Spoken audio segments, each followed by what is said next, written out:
Speedway Report is produced and broadcast by the Zeus Radio Network for Racers Reunion Radio. Well, the stars of IMSA went twice around the clock in Daytona Beach. Stephen Nasse and Bubba Pollard want to clean each other's clocks. And we all got another hard lesson in poor journalism with the sad news Sunday about Kobe Bryant. How that relates to this, we'll get into all this and more. Welcome to Speedway Report for Monday, January 27th, 2020. From the shores of Lake Norman in Race City, USA, Mooresville, North Carolina, I'm Patrick Reynolds, and thank you for joining the fastest half hour in racing. Have you subscribed to our YouTube channel? Please do. We're on the podcast live each week, but so much of our audience watches it on the download. You never miss a podcast. Goes right into your inbox. Don't ever have to search for us. And we review this at the end of the show. We're on a lot of places. Yeah, we're all over the internet. So many places where you can see Speedway Report. Let's get into the Victory Lane lap as we close down the month of January. One of my favorite races of the year, the Rolex 24 at the Daytona International Speedway, as IMSA opened their season with this fantastic event. I was not down there this year, but I've been down there several times for it. If you'd never been, I highly recommend it. Fantastic event. You just don't see the driver diversity, this melting pot, this collection of people from all over other forms of motorsports. You find these cool cars and in this massive endurance test that is so hard to go around the track. Teamwork, drivers, cars, how to get it all together, how to go 24 hours. It is brutal. I've been there. I've seen it. I've lived it, never competed in it, but certainly been a witness to a true test of man and machine. Unbelievable stuff. And unlike Le Mans, many more hours, many more, poor grammar, but more hours in the dark, in the cold at Daytona by far than in June in France. Let's get into the results. Wayne Taylor Racing won the Rolex 24 for the third time in the last 4 years, but no sons in the cockpit this year. Ricky and Jordan have moved on to other forms with Penske and Corvette. The drivers for Wayne Taylor Racing, Scott Dixon, Kayumi Kobayashi, Renger van de Zende, and Ryan Briscoe were the four drivers that wheeled this thing, the Konica Minolta, into victory lane. Now, the Rolex 24 this year was also a record breaker. The previous lap record was 808, set just a couple of years ago in 2018. This year, they bettered it by 25 laps for a total of 833 miles, 2,965 and a half miles they went. Winners in other classes, the LMP2 was the Oreca car. Well, they were all that in the LMP2. GTLM, BMW, and Lamborghini won in GTD. I guess the weather had a whole lot to do with the Rolex 24, the lack of caution periods that they had, as well as the distance they were able to set. A fast lap around there under green, minute 40 or so around there. So I don't know, 3, 4, 5 minutes under caution for a caution period lap. So you're talking 25 laps under green that they went further as they broke the record. That's really a statement on the lack of full course caution flags that they had for the 24-hour distance. The weather was good, unlike last year where the rain and the soup just settled in and it was evil to try to get through there. And the race really didn't end under green, was called short as we waited for a winner. This year, blue skies, clear, added to it. 38 cars as opposed to the 50 or 60 we sometimes see, so better quality of cars, definitely. And these cars just so much bulletproof year after year after year.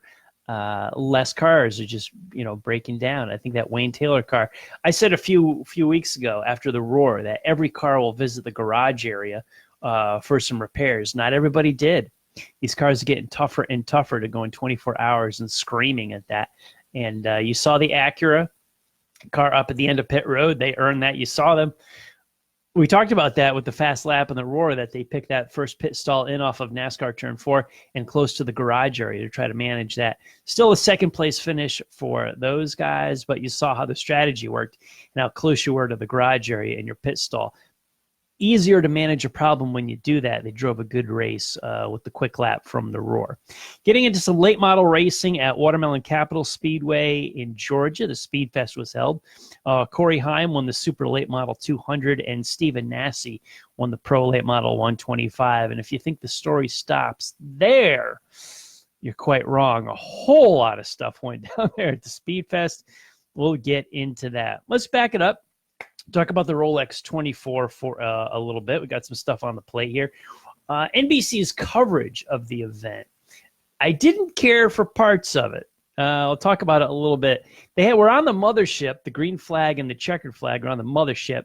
NBC carried a good chunk of it. The NBC app also carried a piece of it. I'm not jumping on board with all these apps that so many people have with sporting news.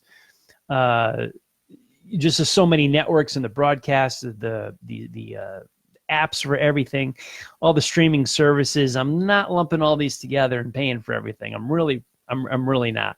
Anyway, NBC Sports carried a good chunk of the event on their app.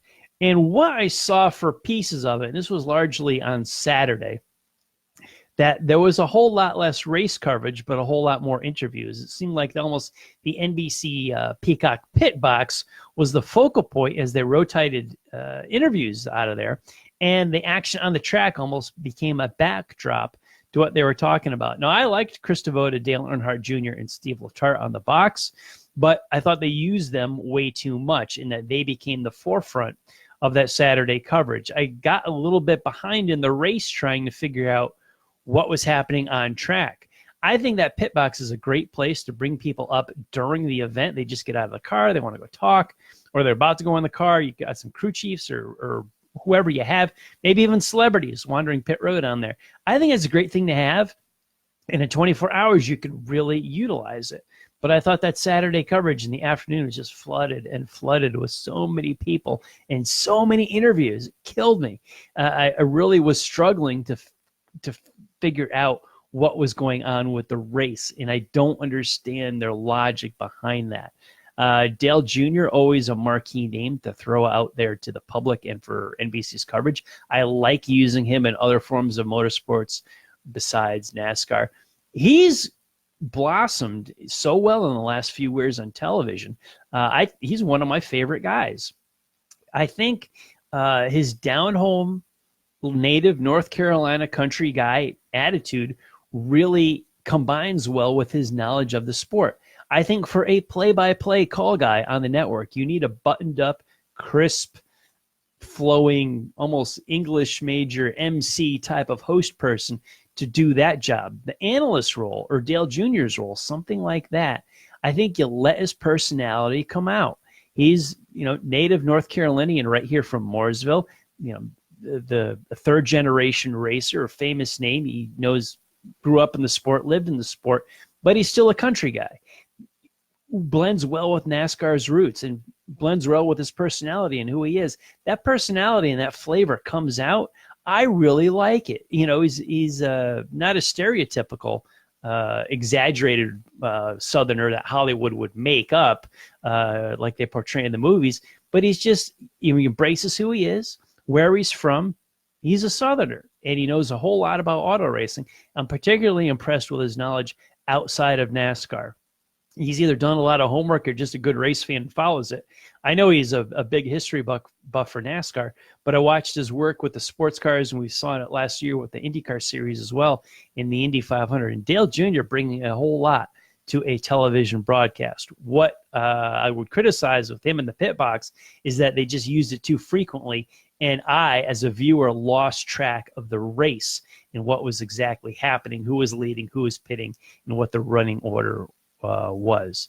Now, at the end of the race, as we closed in an early Sunday afternoon, Kobayashi did a bang-up job behind Wayne Taylor's racing. He was driving that thing like it was a short-track stock car race, and at the end of 24 hours, former Formula One guy come over here and is running well in the sports cars. And just after that stint, after that length of time, no sleep or very little sleep, he was still just aggressive and strong and sliding the car.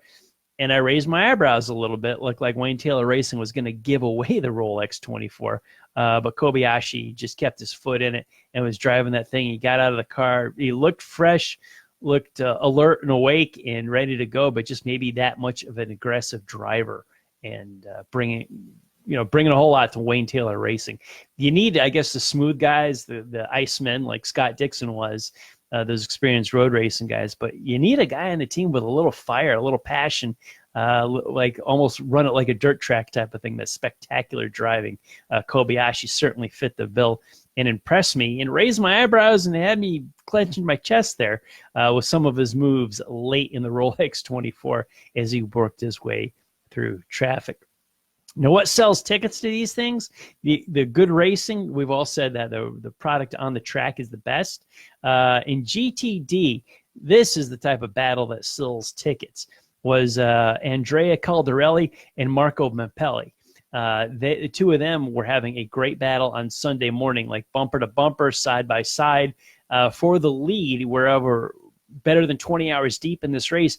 And again, it looked like a short track stock car race with these two guys and their two Lamborghinis going at it. I dug this. I thought it was fantastic. It speaks well to IMSA and the quality of the cars, the bulletproof, the strength of these things, and how they can run 24 hours and still not just be limping and begging for the checkered flag, but drivers are putting their foot in it, accelerating, braking, and they still got a lot of steam left in these cars, and they're able to fight to the battle to the finish. If the GTLM winner in the BMW, Jesse Krohn, congratulations to him for winning. But if I'm leading the race and I was in one of those Porsches and he's flicking those lights behind me, I'm letting him by and then I'm turning him. That was pissing me off from a Porsche standpoint. I don't know if that's a European thing that they have over there. I know that leaders will flick lights when they come up to the back markers of different classes to let them know I'm the leader. I'm in a prototype. I've seen it in European road racing. I've seen it in IMSA, Grand Am, American Le Mans Series when it was all there. I've seen it for years that, the leader comes up, much like stock car racing with the blue flag and an orange stripe through it. The sports car leader that's coming up on slower cars will flash the lights at them in the mirror, say, hey, a little courtesy. I'm trying to get by. Krohn was in second place and on the bumper of the Porsches for the win, and he's flicking his lights at him, trying to get him out of the way to move, distract him. I would have. I think after that, the short tracker him, he would have come out. I'd have let him by and then hooked him in the rear and sent him into the fence. That's annoying as all God. Krohn, there, I let you by. Just what your lights was flickering. There you go. Have at it. I'd send him right around. That was miserable. But Krohn, the winner of the race, he got around, got to first, and stretched out the lead. Didn't have a close competitive challenger at the end, but man, that was ticking me off. I was watching that. I think I would have let him by, hit the brakes, and then when he got past me, I'd have sent him around and turned him. Speaking of turning, was there a more aggravated guy than Helio Castroneves, who's one of the calmest and coolest collected ones? His Penske Acura got stuffed into the sandbank on Saturday afternoon by Harry Ticknell in a Mazda as they approached the chicane at the end of the NASCAR backstretch, and Castroneves got turned into the sand barrier. Yeah, there's an exercise in patience there, just as you see those guys. As for a race fan, you like seeing that kind of action very early on in a 24-hour race, but it just kind of shakes your head like, why are we seeing that so early in a 24-hour race? I'd rather have Castroneves around for the entire event where he can put his strength and his talents to good use and try to win this darn thing. But that was, I don't know. There's always 2 points to it. Castroneves, preach. It's a 24-hour race. What's Ticknell doing? Ticknell said when he got out of the Mazda, Castroneves was blocking him, weaving in and out of the braking zones. So finally he sent it in there, try to get around him. The two of them hooked and came together.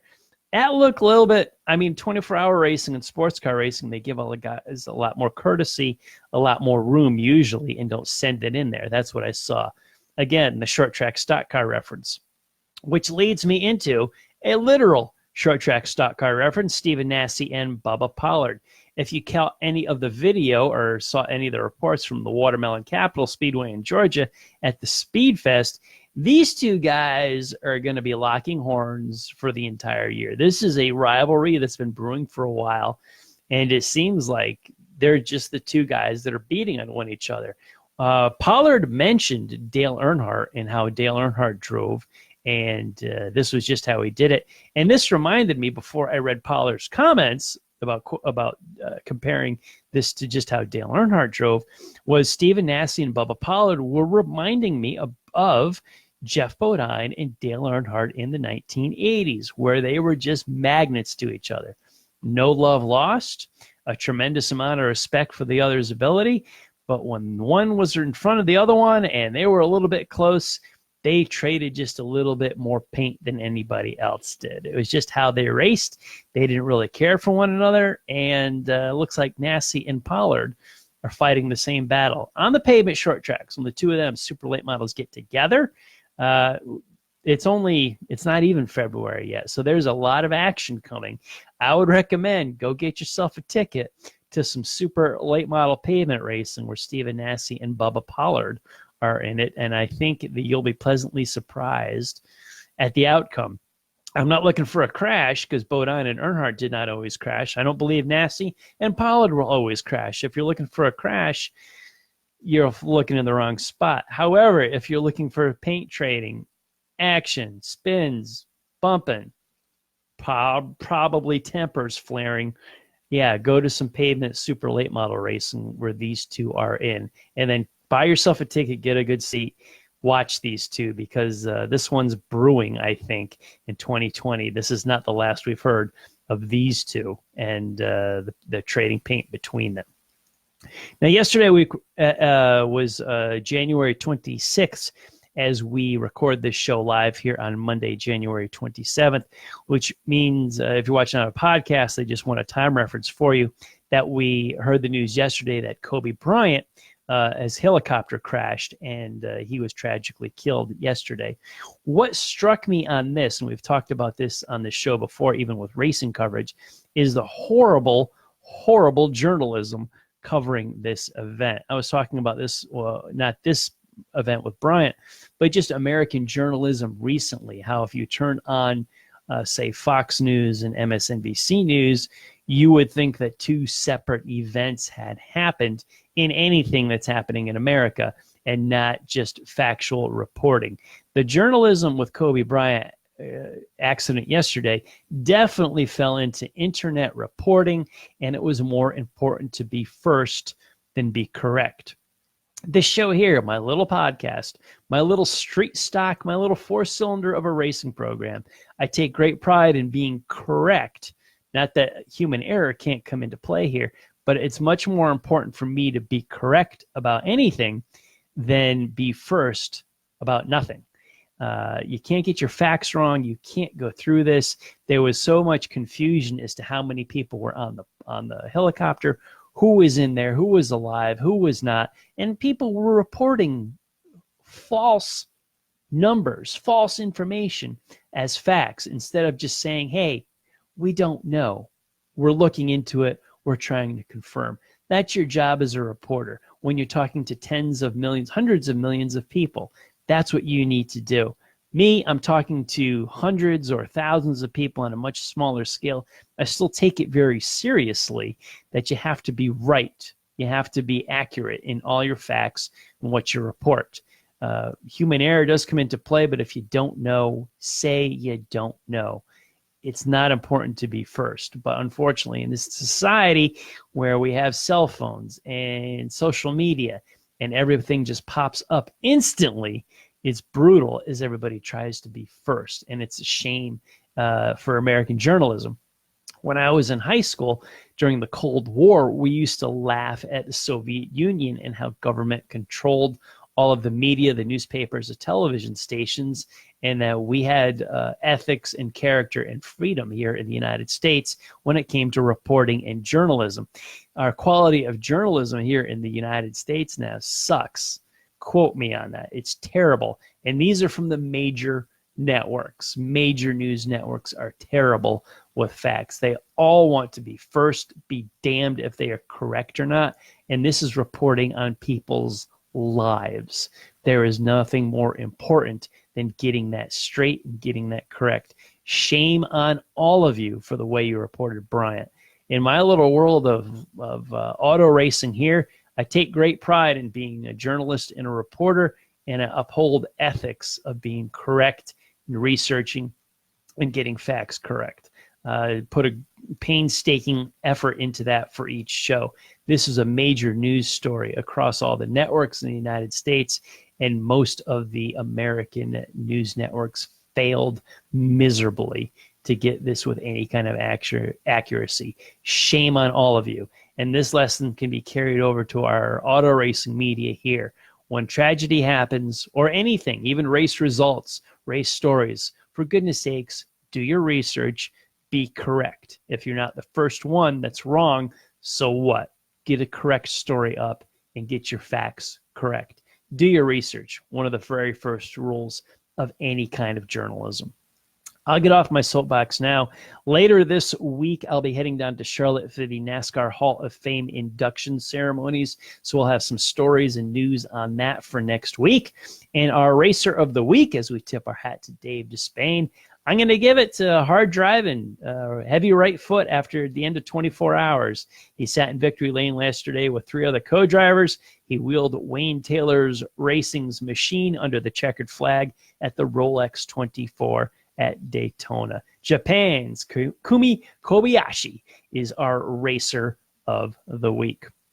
Now, everyone, in between our broadcasts, keep up on the world of motorsports with SpeedwayReport.com.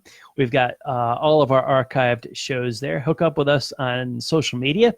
On Facebook, our Speedway Report with Patrick Reynolds page and Racers Reunion. You can catch me on Twitter at Speedway Report and at Speedway Pat.